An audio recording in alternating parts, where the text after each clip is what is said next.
52 ans après, Haïti est de retour à la Coupe du Monde, exploit majuscule des Grenadiers. On en parle tout de suite dans cette petite chronique Coupe du Monde générique.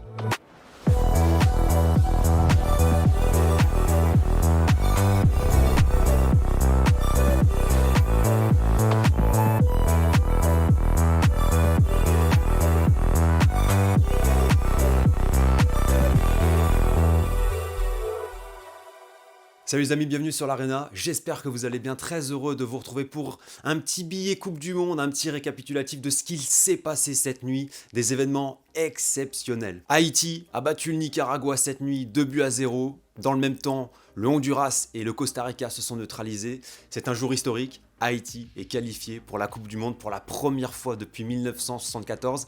C'était la première fois en 1974 en Allemagne. 52 ans après, les Grenadiers et les Haïtiens sont de retour dans une Coupe du Monde. Ce sera aux États-Unis, au Canada et au Mexique en 2026. Bravo aux Haïtiens, c'est exceptionnel. Dans le même temps, on en parlera tout à l'heure en fin de vidéo, Curaçao s'est qualifié, le Panama s'est qualifié aussi. Ça, j'en parlerai en fin de vidéo. Parcours incroyable des Haïtiens qui ont donc réussi à terminer à la première place de leur groupe de qualification devant le Honduras. Le Costa Rica, qui avait enchaîné 3 Coupes du Monde d'affilée, est éliminé. L'effectif haïtien avec des joueurs qu'on connaît un petit peu, qui ont pu pour certains passer par le football français ou qui sont d'ailleurs dans le football français. On peut penser à Bellegarde, à Placide, à Francis Pierrot, Josué Casimir, l'Auxerrois ou alors Danlé Jean-Jacques, l'ancien Messin. Ces joueurs historiques ont permis à Haïti de retrouver la Coupe du Monde. Alors, c'est évidemment un succès exceptionnel pour cette petite nation de football, 88e nation au classement FIFA, mais c'est surtout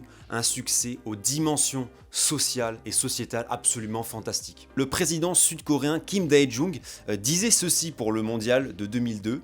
La qualification de l'équipe nationale de Corée du Sud en demi-finale de la Coupe du Monde est l'événement le plus heureux qu'ait connu le pays en 500 ans. Alors est-ce que cette phrase peut s'appliquer à Haïti? Est-ce que c'est l'événement le plus joyeux depuis 500 ans pour Haïti? Je ne sais pas, mais c'est clairement une bouffée d'oxygène, un rayon de soleil dans un nuage noir et sombre. Haïti, c'est malheureusement ce pays en proie à la guerre des gangs et des rivalités qui déchirent Port-au-Prince depuis des années, faisant beaucoup de morts et des milliers de déplacés. C'est aussi ce pays qui fait face à des problèmes sociaux, à de la pauvreté, à des problèmes humanitaires évidemment, et on sait aussi, parce qu'on en a beaucoup parlé, on en a beaucoup entendu parler, Haïti, c'est ce pays qui subit de plein fouet le réchauffement climatique et les catastrophes naturelles et climatiques. On se souvient de ce terrible séisme de 2010 qui a fait plus de 200 000 morts et qui a littéralement ravagé le pays. Moi, c'est un souvenir qui m'a toujours marqué parce que j'étais très jeune au moment où j'ai découvert ce désastre. Haïti est donc à la Coupe du Monde, c'est le résultat de la force du peuple haïtien. C'est vraiment une victoire de la résilience, une victoire de la joie. C'est la beauté du football. Moi, c'est le football que j'aime, le football qui offre de la joie aux gens, le football qui est fédérateur, peut-être pacificateur. Alors évidemment, Haïti ne résolvera pas ses problèmes grâce au football, mais vivre une Coupe du Monde de football pour les Haïtiens dans ces temps troubles, c'est évidemment une once de bonheur et une sorte d'échappatoire, une parenthèse dorée que va permettre de vivre le pays l'été prochain. Scène de liesse avec les joueurs qui regardent ce qui se passe sur l'autre match, plus le public, plus les scènes aussi de joie un peu partout dans tout le pays. Voilà ce qu'offre le football. Il n'y a que ce sport exceptionnel pour nous offrir des images pareilles. Dans le même temps, alors le Suriname a malheureusement choqué la qualification directe, c'est le Panama qui va à la Coupe du Monde, les Surinamiens ont perdu au Guatemala, mais l'autre information de la soirée, c'est Curaçao, 150 000 habitants, c'est la population d'Angers à peu près, qui se qualifie à la Coupe du Monde. Curaçao devient le plus petit État, alors c'est un État autonome au sein du Royaume des Pays-Bas, mais c'est le plus petit État à se qualifier à la Coupe du Monde. Ils explosent le record qui était détenu alors par les Islandais en 2018. 150 000 habitants représentés à la Coupe du Monde.